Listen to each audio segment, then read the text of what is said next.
the Alliance Center was created early on, which leads into this panel.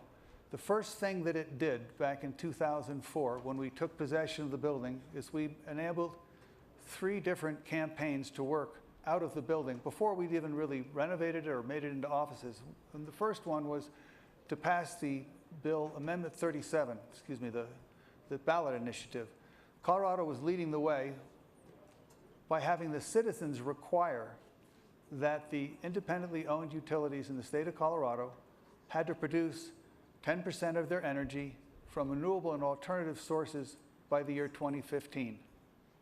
That has since gone up to 20% by 2020, to 30% by 2020, and recently with Bill 252, the rural co-ops have been increased in what they are required to produce from 10 to 20%.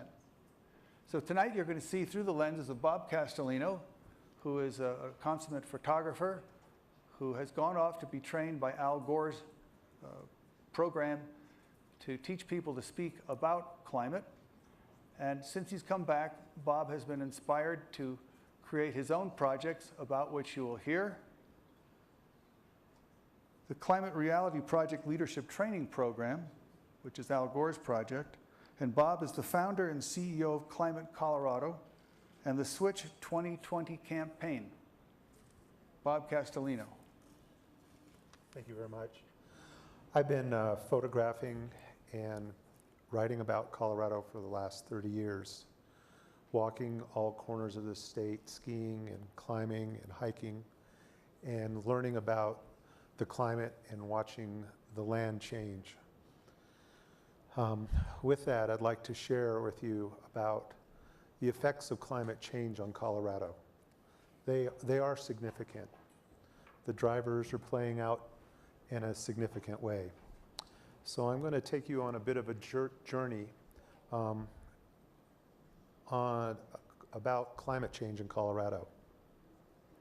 So I have a question for myself and our organization, and maybe you as well, is how are we ever going to move the middle and low income earners, who make up to 60 to 70% of our population, to switch to renewables, clean and safe energy systems by 2020 and reach net zero during that time?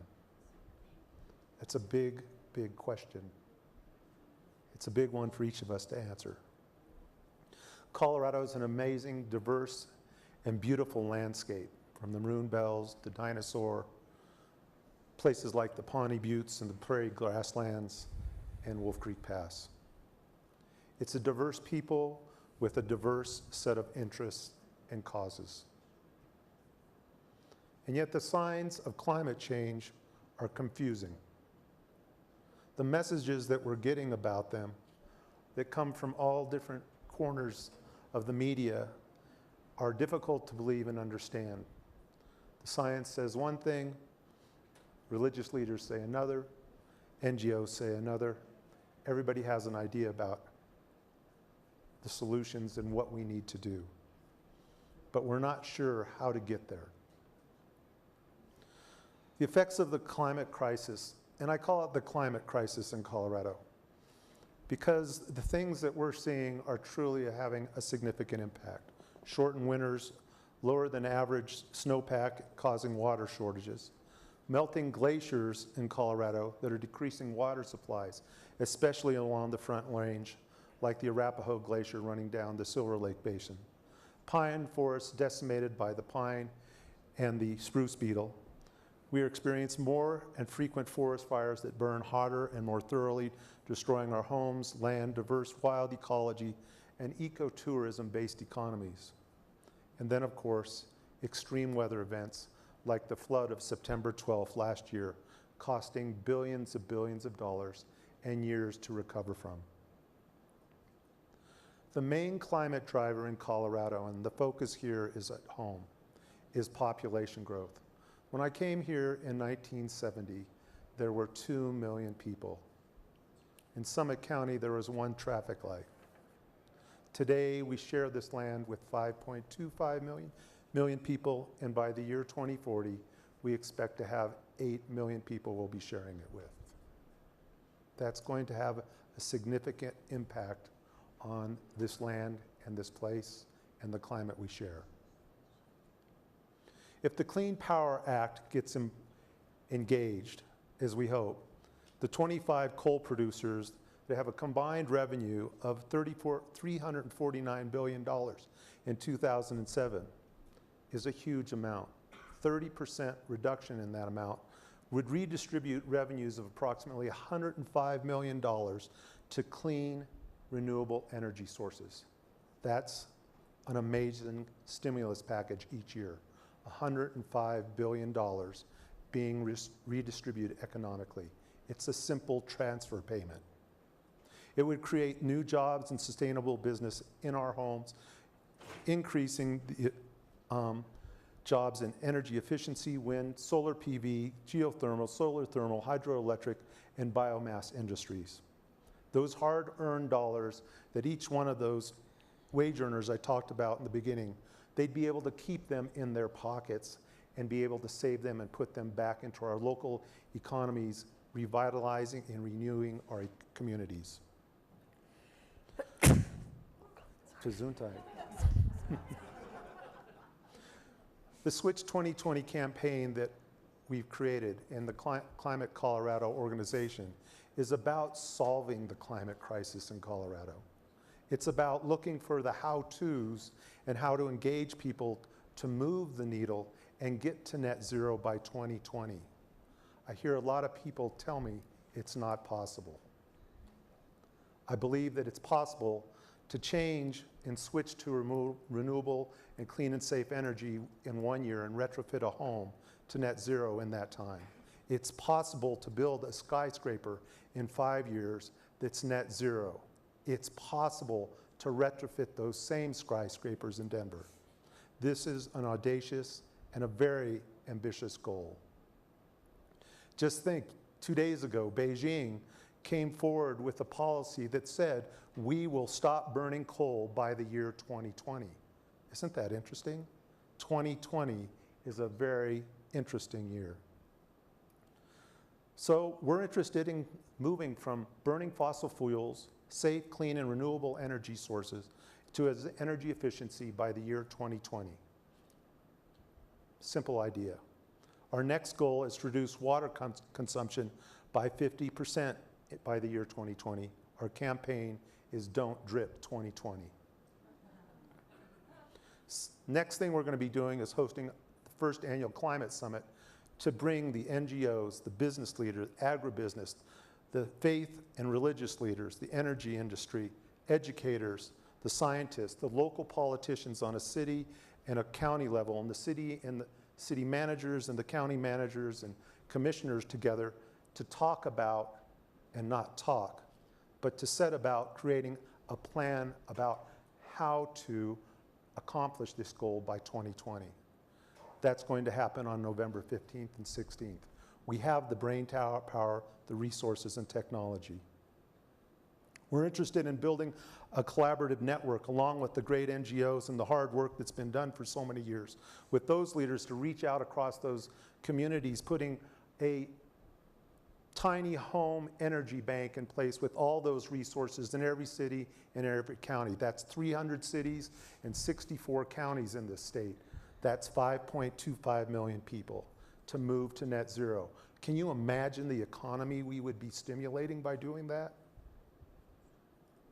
It's about partnering with businesses, not going after source 1 or source 2 emissions, but source 3 emissions, working with them to help their employees move to net zero, creating a 1% bank with each industry and business so that they can help fund those employees to move to net zero, so that when they come to work, they're driving an electric car or a hybrid that reduces their footprint carbon-wise. Finally, we'd like to improve this campaign by bringing the young people, the high school students, the college students, and get them involved in a competition called the Net Zero Impact Case Study Competition. We're planning on launching that by 2015. We're also asking people to sign a contract. This can't be done without a commitment. In order for us to be the change we want to see, we have to make a commitment to do it.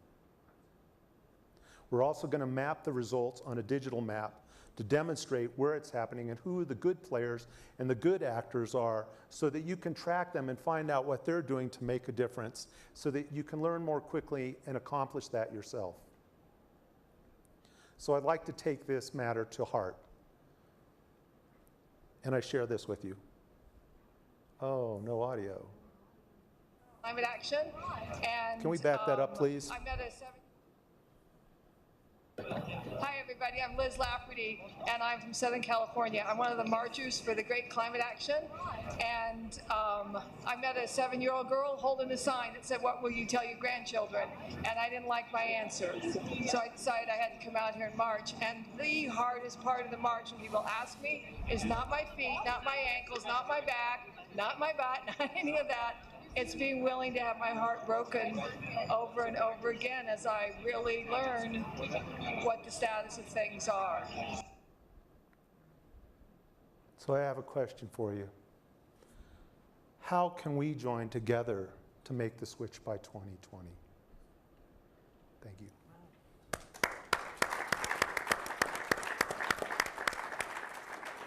So there's a citizen's example of what can be done when someone takes initiative.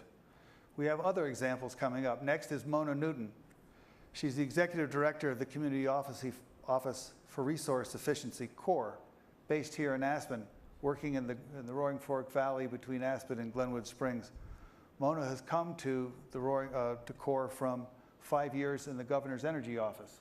So she brings the perspective of getting the sectors to work together. As Bob represents private sector, Mona represents both government and now getting back into a quasi-governmental, I suspect, between government and private initiatives and other public nonprofit initiatives. To plan is human, to implement is divine. We're going to hear great examples from Mona about what's happening right here in the Roaring Fork Valley, and hopefully ways that we can find to work together to support that. Mona. Thank you. Let me start out by saying to implement is divine. I love that phrase because actually what the work we do is very difficult. And I think that's the biggest challenge we face ourselves. Let me see if I can pull this presentation up. Oops. So CORE, Community Office for Resource Efficiency, we're having our 20th anniversary this year. And the organization actually came into being in this very room through meetings held by the town government, by citizens who wanted to work together, just exactly what we're talking about, who wanted to work together, who started thinking about climate change 20 years ago. It was not a new topic then, you know that, and it just wasn't as, I don't think we felt that it was as dire as a crisis, as critical to work on, but we knew we needed to get some things done. And so CORE was founded by a few very action-oriented citizens who wanted to make some things happen in Aspen, and that's where we started. And it's a partnership, and that's one of the beautiful things about CORE, is it's a partnership with the government, it's a partnership with the utilities, and it's a partnership with the communities. So the Roaring Fork Valley, you all know it's beautiful. You're here today, and if you had any chance to look out the windows or get out at all, you know that. But we work from Aspen to Glenwood Springs, and we have a very diverse population here in Aspen and throughout the Roaring Fork Valley. And we try to work with everybody here. That's just one of the views that we get to look at, and why we do the work that we do to keep these wildflowers blooming and the snow falling and the water flowing in the rivers that we have. Our mission is to create measurable improvements in energy and water efficiency in order to benefit the environment and help develop a more sustainable economy. The particular things that were talked about in the panel prior to us, what Bob is trying to create, what we're all trying to do, and that is how can we continue to have a sustainable economy and also protect our environment and prevent climate change or reduce climate change. The organization has many innovative programs. I think one of the most innovative is the Renewable Energy Mitigation Program. It's a program that can be implemented in every community, A lot of people say, oh, well, that's Aspen. It's only in Aspen that it could actually be done. But what we do is we set an energy budget, much like you're talking about. You know, we have an energy budget for new construction. And once you exceed that energy budget for that home or that commercial building, you either you have an option. You can self-generate, you can put solar or use GeoExchange, solar PV or solar thermal, or you can pay into the Renewable Energy Mitigation Program. That's your option. And CORE uses that to offer all incentives and the residential sector. It's a really pretty innovative program. The program's been in place since 2000. It's raised about $14 million.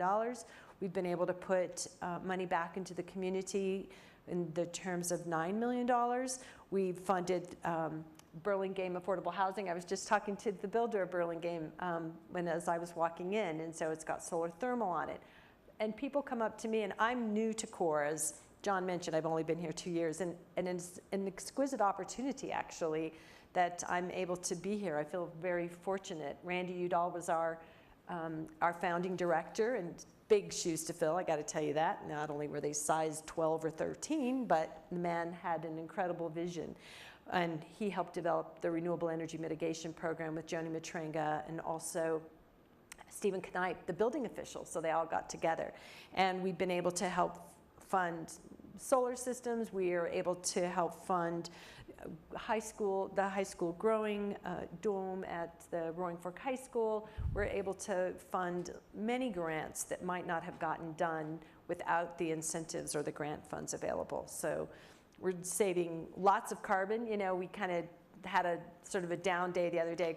Charlie Eckert, my colleague, is in the audience, and it's like, you know, you hear these planes flying overhead. That plane just mitigated all the energy we saved in 100 homes. Dang, you know, and so sometimes you wonder, do you have your foot on the gas pedal and the other foot on the brake, and how are you making things going? But we're trying to evaluate everything that we do, and we're tracking it. So Bob, we have numbers for you, and I don't want to go into kilowatt hours and BTU savings, because sometimes at 8:30 at night that might just make you a little drowsy. But we've reached 10% of the homes in Pitkin County in terms of reaching out to them, getting energy assessments in them, and we're working on saving about 20% of the energy. It's not easy work. I mean, that's the divine aspect of it, and I'm going to keep that because it's hard work, but it's fun work, and I think that's what gets us going to, you know, getting to go to work every day. And there's other buildings like the 3rd Street Center. If you go down to Carbondale, it's a really exquisite little building that's it was an old elementary school. It's now houses many nonprofits, and it's had 40% of its energy generated by renewable energy, thanks to a grant from CORE, and then also now they're having another solar system that's a third-party financing project. So that building in Carbondale will be almost net zero. So we are working on that. We also fund some educational activities like this portable solar trailer.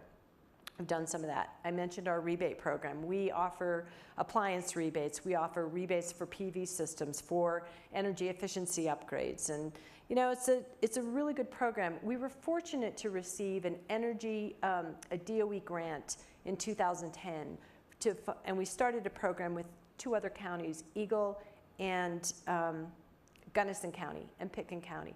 And that's how we were really able to hit 10% of the homes and save about 20% of the energy. The great thing about this program, we were able to document the savings, we were able to tell the story about it, and the local governments are continuing to fund the program. And our utility partners are continuing with us as well, like Holy Cross Energy. So it's really a great example, in my opinion, of what can be done locally, because we've had, you know, many contractors that have gotten back to work during the time of the Great Recession or Depression, whatever you want to call it. Homeowners are saving money. We're reducing carbon, and we're helping to protect the climate. So we feel really good about this program. It's hard to change the public psyche. I mean, we've been, you know, the previous panel talked about that, but we're working to make a difference here in the Roaring Fork Valley, and we're working to export what we're doing as well, if it works for other communities. Energy Smart has expanded into Lake and Summit County. They're small counties, but so now we have 5 counties. We're bringing Garfield County on as another partner, and so we're trying to fill a void in what frankly, I think is leadership at the state level, and work with other partners to help try to make some things happen. So I just think, you know, this is a great theme. Together we can do something that's better. And one quote that I always think about when I am, you know, maybe not having the most successful day is Margaret Mead's quote, and she said, "Never doubt that a small group of thoughtful, committed citizens can change the world. Indeed, it's the only thing that ever has." That's what brought me back to the local level after working at the state for 5 years, because, you know, this is where the rubber meets the road, I think, a lot of it. So, thank you.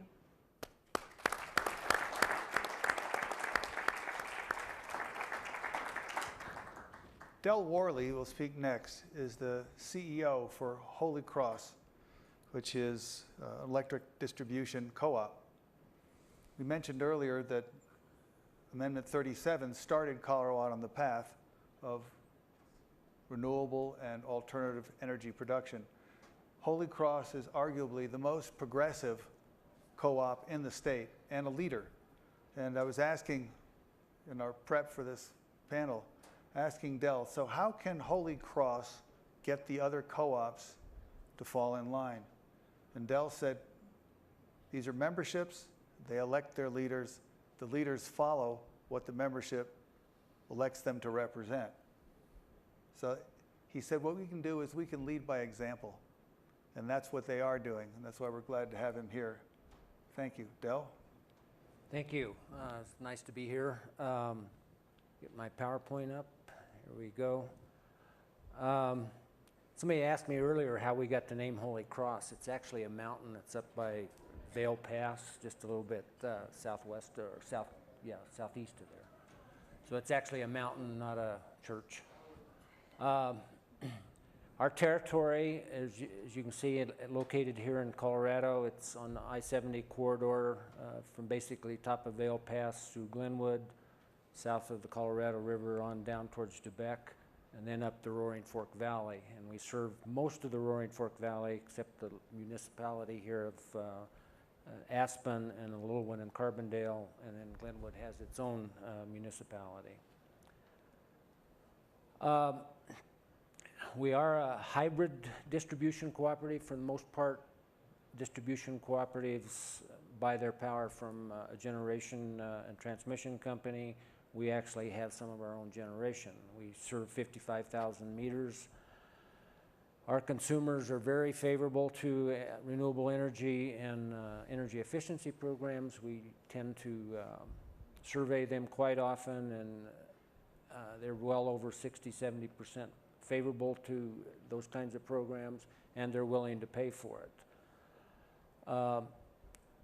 And again, the most important part about a cooperative, the members and the customer, or the owners and the customers are the same person, so they really do control us, and so we're trying to listen to our customers, and that's why we do what we do. We do own 60 megawatts of generation, and we purchase the rest from Public Service Company of Colorado, Western Area Power Administration, and then we have quite a bit of local renewables, which I'll get into in a minute.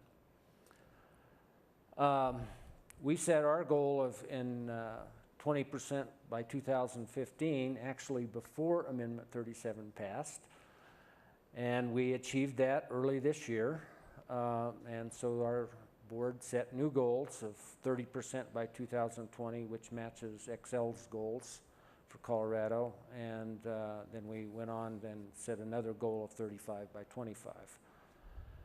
We also started an energy efficiency program about 2 years ago, and our goal is to get 2.5% of our annual savings at the end of that 5 years. We're on schedule. It took a little rough start, but we're getting there, and with the help of CORE and Energy Smart, we are making lots of progress in that arena. We fund that EE program and also our renewables on the net metered side through our rebates is through a 2% surcharge, including our administration costs. And our renewable generation that we have on is 10 megawatts of woody biomass that we just come online at the first of this year in Gypsum, Colorado. It mostly is using beetle kill, and it's kind of getting its bugs out. The other project, no pun intended. We also completed a little over a year ago a 3 megawatt. We purchased the power out of these plants. Somebody else developed them. A methane plant for the venting methane. As you all know, methane is far more potent greenhouse gas, and these coal mines vent that. So a developer come and said, well, we can turn that into electricity. And so lo and behold, we got that project done. Even though it's only about 60 miles from here, we had to wheel it across 4 other transmission systems to get it here. But that plant's up and running. It's 3 megawatts. We have a 1 megawatt of commercial solar, 900 kilowatts of community solar, and really proud of that program because that we started a model that's really kind of catching on in the way of community farms. Clean Energy Collective was our partner. They're starting them all over Colorado and getting them nationwide. We got 6 little hydro systems on our system. We also have a little over 2.7 megawatts of net metered. Amory Lovins was our first net metered customer well over 20 years ago. And we've been net metering as a policy since I think 1998. And we have a little over 420 systems on our system. Kind of give you a view of our makeup of renewable energy. As you go down, the green is the biomass that just come on. So if you really look at the last 2 or 3 years, we've made an extreme amount of progress. The yellow and blue are various solar projects. The dark color is our methane project. The big red area is the wind that comes through our Xcel contract. And the blue at the bottom is the Western Area Power coming from federal dams. This is a picture of our biomass plant over by Gypsum. This is our methane plant over by Somerset. It's actually 3 reciprocal engines that burn the methane that comes out of that plant. And that plant has been running very reliable.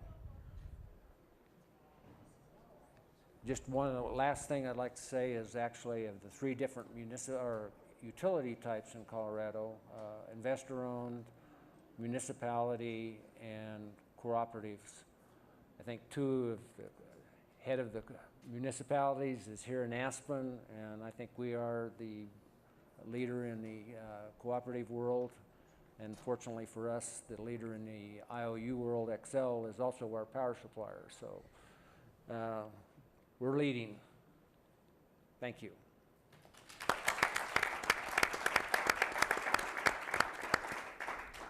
We've allowed this time for Q&A for anybody who has questions, but I'd like to start, if I may, take the liberty and ask, because I think there's a program that CORE is working with on Holy Cross on wind power.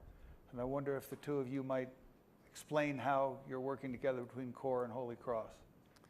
Actually, it was the first Wind Power Pioneer program. That was one of the programs that CORE started, helped work with Holy Cross to really get going. And what that does is that gives, excuse me, customers the opportunity to pay a little bit extra to purchase renewable energy. It's much like WindSource on the Front Range, but it's the Wind Power Pioneer program. And that's been in place, oh boy, I bet that's been in place since 1998. So really it started before the Xcel program started. It was what got Xcel going, and that was one of the programs that Randy and Joni got going. Yeah. Thank you. Anybody from the audience have any questions? Bill, Steve Child, Picken County Commissioner. When I'm at county meetings over in Denver, a lot of the county commissioners from other rural counties that have electric cooperatives complain very loudly about the mandate to produce more power by renewable. Have you gotten any traction in convincing them that it's a good thing to do? I'm always telling the other county commissioners, don't be afraid of it. It's, you know, it will put money in your pockets eventually, and it's really a good program. But what's your take on your communication with the other rural cooperatives? Well, obviously, again, I try to lead by example, the things that we're doing, but co-ops, again, are locally controlled, and whatever the philosophy is, they're the type of people that get on the boards and make policies for the rural cooperatives. Although probably slower than probably this audience would like, I think we've seen a lot of progress happening. We've seen more and more co-ops interested in adding renewables. I think they're getting a little bit more of a bad rap than they deserve. But there are those who, as you say, are afraid of costs and worried about the costs. And if just because of the low density of co-ops, their rates tend to be anywhere from 20 to 30% higher, particularly the less dense they are, the ones out on the eastern plains. And so their electric costs are high to start with, and so any concern about whether or not the renewables will cost them more, I think, has them worried. I don't know if that answered your question. Another question? Oops, thank you. Would you talk a little bit more, please, about the... Thank you. Russ Doty, freelance journalist. Would you talk a little bit more about the 2% surcharge that you put on and how that works and whether that goes across the board? Yeah, every customer pays a 2% of revenue on their bill, and we collect that, and it's split about 60-40. 60% of it goes to energy efficiency programs, and the other 40% goes to rebates for net metered solar and the administration costs for that.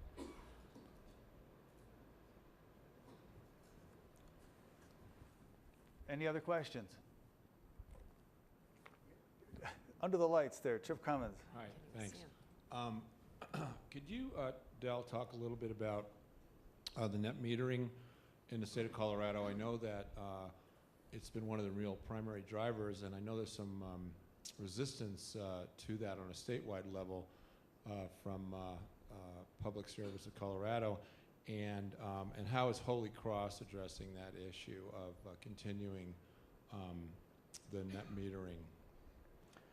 Well, so far, Holy Cross really isn't particularly concerned. The penetration is not, while we're a night peaking company and severe winter peaking company, net metering really doesn't bring, other than just avoided energy cost, doesn't it? But we're doing it because it's the right thing to do, getting the generation on. Now, on the other hand, these subsidies that net metering bring, and people can argue about that, and do, obviously, a lot. I think what Xcel is doing now is just simply trying to get some recognition that there are some subsidies, so as the penetration gets higher, I think that's probably getting a little overblown, but they're, and at least letting people know that there is a subsidy going on, because they do, the larger the system is, there is a poles and wires charge. Either the utility is acting as a battery during the daytime, you're pushing the power out, and then you get it back at night, sort of on paper. And so there is a bit of a subsidy that, particularly in our case, I mean, because it really doesn't avoid any distribution costs and no demand costs for our power. But on summer peaking, there is a subsidy, and I think PSCO is just trying to get it recognized as the penetration is, is growing quite fast. So it's just a recognition of that. When I was looking up on the Climate Reality Project Leadership Training Program, a line jumped out at me. Some people wait for the future. Leaders create it. This room and this conference is about leadership. I can only encourage all of us to continue to work with each other, because as together we are better, we will create more by working together. Take this opportunity. This is a remarkable collection of people. It's a remarkable opportunity for each of us to work better working with others. Thank you so much for attending.